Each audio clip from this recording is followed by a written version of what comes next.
के सदस्यों और डेलीगेट्स के चुनाव में। ये ग्रामीण विकास के लिए बहुत महत्वपूर्ण चुनाव होते हैं और पंचायती राज संस्थाओं को मजबूत बनाने की दिशा में भी जो संविधान में उल्लेखित है उसके क्रम में भी ये बहुत महत्वपूर्ण चुनाव होते हैं। पिछले 2 सालों में ग्रामीण विकास में कांग्रेस ने कुछ नहीं किया। यही एक काला चिट्ठा लेकर के हम आपके बीच में उपस्थित हुए हैं।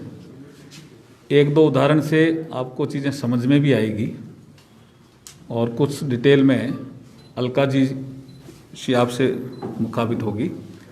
देखिए, मैं समझाने की कोशिश कर रहा हूँ। प्रधानमंत्री आवास योजना, ये प्रधानमंत्री जी की ही नहीं, इस देश में जो बेघर हैं उनको 2022 तक घर उपलब्ध कराने की एक महत्वपूर्ण योजना। कांग्रेस को लगा कि इस योजना से गांव में भी भारतीय जनता पार्टी बहुत लोकप्रिय हो रही है और मोदी जी लोकप्रिय हो रहे हैं, तो इसको कैसे तोड़ा मरोड़ा जाए। तो उन्होंने क्या किया, पहले तो सिलेक्शन प्रोसेस में कमेटी थी। जब भारतीय जनता पार्टी प्रदेश में शासन में थी तब एक कमेटी थी। उस कमेटी के माध्यम से जो सामाजिक आर्थिक सर्वेक्षण था उस सूची के अनुसार नाम सेलेक्ट होकर के जिला परिषदों से जाते थे।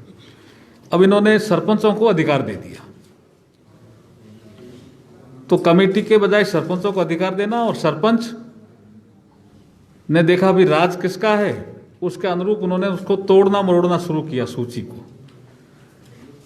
अब उसमें भी कुछ किस्तें अटकी इनकी, क्योंकि वो टैली नहीं हुई। क्योंकि सामाजिक आर्थिक सर्वेक्षण में तो क्रम संख्या 1 पे था, इन्होंने कह दिया वो बाहर रहता है। तो जो क्रम संख्या 7 पे था उसका घर मंजूर हो गया। तो ऊपर वाले तो पूछेंगे ना, भी 7 नंबर वाले क्रम का क्यों हुआ, इनका जवाब सही आया नहीं, तो कुछ तो वहाँ अटका।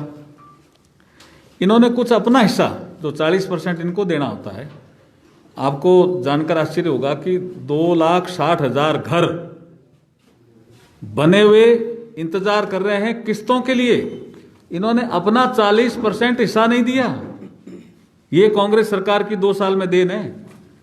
और जिनका एफटीओ जारी हो गया करीब 800 करोड़ के आसपास का, उनके भी पेमेंट नहीं हुआ। ये इनकी ग्रामीण विकास में, प्रधानमंत्री आवास योजना में इनका ये हाल है। दूसरा मैं सुनाना चाह रहा हूं, घर घर जिनके बिजली के कनेक्शन नहीं थे उनके कनेक्शन होने थे, ढाणी ढाणी कनेक्शन होने थे और हुए भी हैं। ये 2019 के चुनाव में भी बड़ा मुद्दा था, पर वो योजना थी पंडित दीनदयाल उपाध्याय ग्राम ज्योति योजना। इस योजना से इनको क्या पीड़ा है कि मोदी जी ने इसका नाम बदला। ये लोकसभा में बहस के दौरान भी आया मुद्दा, लेकिन मोदी जी ने खाली नाम ही नहीं बदला, मोदी जी ने स्केल भी बदला और स्पीड भी बदली। बजट ही बहुत कम होता था राजीव गांधी ग्रामीण विद्युतीकरण योजना में, सर्वे प्रॉपर नहीं होता था, तो इसका स्केल बदला, स्पीड बढ़ाई और इसका नाम हुआ पंडित दीनदयाल उपाध्याय ग्राम ज्योति योजना। और आपने देखा होगा गांव में जो लोग रहते हैं, मैं भी गांव से भी कई दिनों से दौरे से आ रहा हूं, लोग कहते हैं साहब कनेक्शन हो रहे थे घर घर। सौभाग्य योजना में भी हो रहे थे जिनके बिजली के कनेक्शन नहीं थे, और ढाणी ढाणी जिनके कनेक्शन नहीं थे उनके कनेक्शन हो रहे थे, खंभे लग रहे थे। राजीव गांधी ग्रामीण विद्युतीकरण योजना में तो एक खंभा भी नहीं मुश्किल से लगता था, बजट नहीं होता था। इसमें खूब बजट मोदी जी ने दिया। इन्होंने इस योजना के ब्रेक क्यों लगाए? क्योंकि ये योजना पंडित दीनदयाल उपाध्याय ग्राम ज्योति योजना पंडित दीनदयाल उपाध्याय के नाम से है। तो इनको लगा ये तो बीजेपी के मेंटर हैं, भारतीय जनसंघ के मेंटर थे, ये पॉपुलर हो रहे हैं, तो उन्होंने इस योजना का सर्वे कराना ही बंद कर दिया। अरे भाई, गांव के लोगों से क्यों आपका बैर है? जिस ढाणी में कोई आदमी बैठा है जिसके बिजली का कनेक्शन नहीं है, उसमें बिजली का कनेक्शन हो जाएगा, आपको क्या प्रॉब्लम है भाई? ये काला चिट्ठा कांग्रेस का। एक योजना जो 15 जिलों में लागू है वो है श्यामा प्रसाद मुखर्जी रू अर्बन एक योजना है जिसमें इंफ्रास्ट्रक्चर भी खड़ा होता है, गांव में जो सेल्फ हेल्प ग्रुप है उनके लिए मार्केटिंग सुविधा भी है, कोई बड़ा तालाब है तो उसको ठीक करने का प्रावधान भी है, कोई वहाँ आइटम बनता है तो उसको ग्रामीण हाट जैसी स्थापित करने की भी योजना है। कहीं 20 लाख किसी गांव में 50 लाख, ये 15 जिलों में राजस्थान में ही लागू है। लेकिन वो योजना भी डॉक्टर श्यामा प्रसाद मुखर्जी के नाम पे है, इसलिए जो काम हो गए थे बीजेपी के राज में, काम हुए काम के बिल ट्रेजरी में अटका दिए। आप देखिए कैसा कुप्रबंधन है, और ट्रेजरी ऑफिसर को कह दिया कि इनका पेमेंट नहीं करना है। ये काला चिट्ठा। ऐसे बहुत से फंड जो डाइवर्जन कर दिया, ऐसी बहुत सी चीजें जो है वो एक काला चिट्ठे के रूप में हमने प्रिंट भी करवाई है।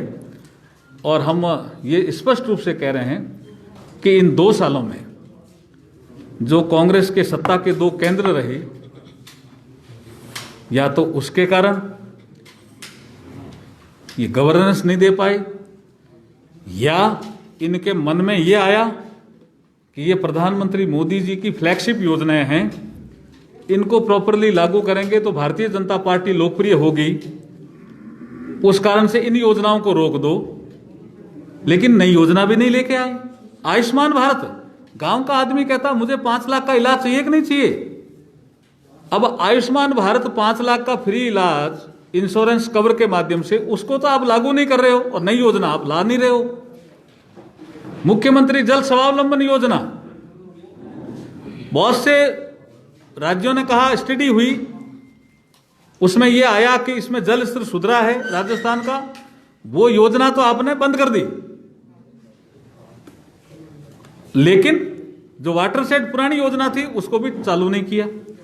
तो जो जल संरक्षण की योजना है जो पुरानी थी वो भी चालू नहीं, नई आई थी वो बंद कर दी। तो फिर जल संरक्षण का काम गांव में कैसे होगा, पर्यावरण संरक्षण का काम गांव में कैसे होगा। ऐसे बहुत से मुद्दे हैं जिनको लेकर के हम आपके बीच में आज आए हैं। मैं अलका जी से भी निवेदन करूंगा कि वो कुछ इसमें ऐड करें।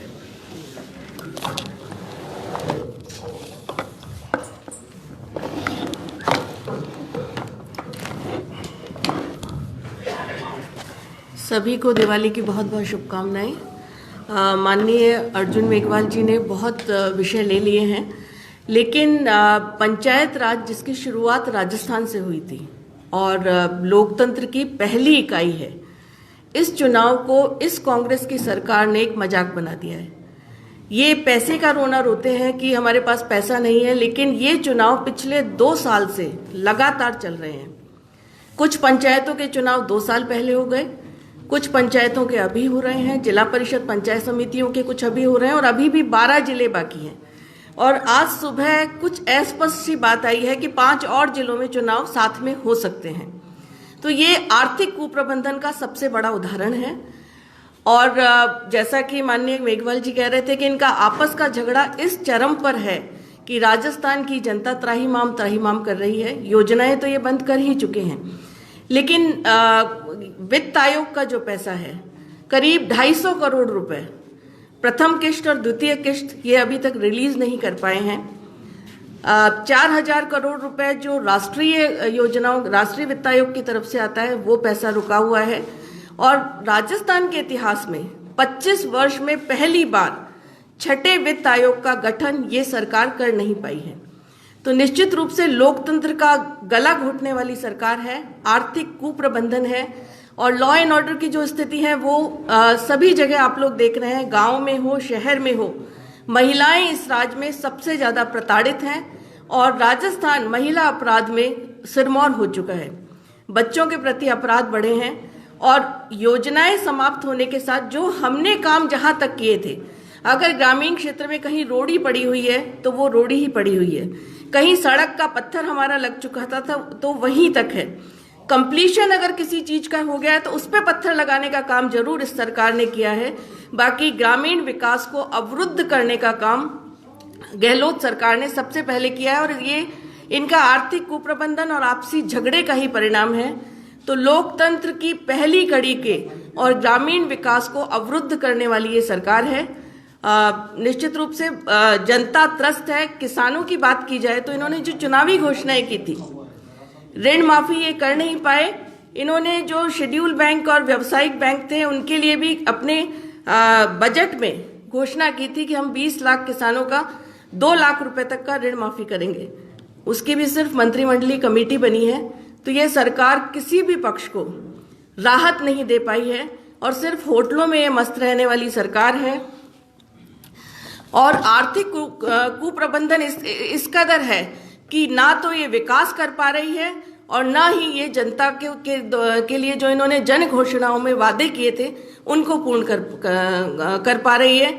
और आज आम जन पूरी तौर से भारतीय जनता पार्टी के साथ है और हम कॉन्फिडेंट हैं कि हम ये पंचायत चुनाव पूरे बहुमत से जीतने वाले हैं। जी भाई साहब, आपके कुछ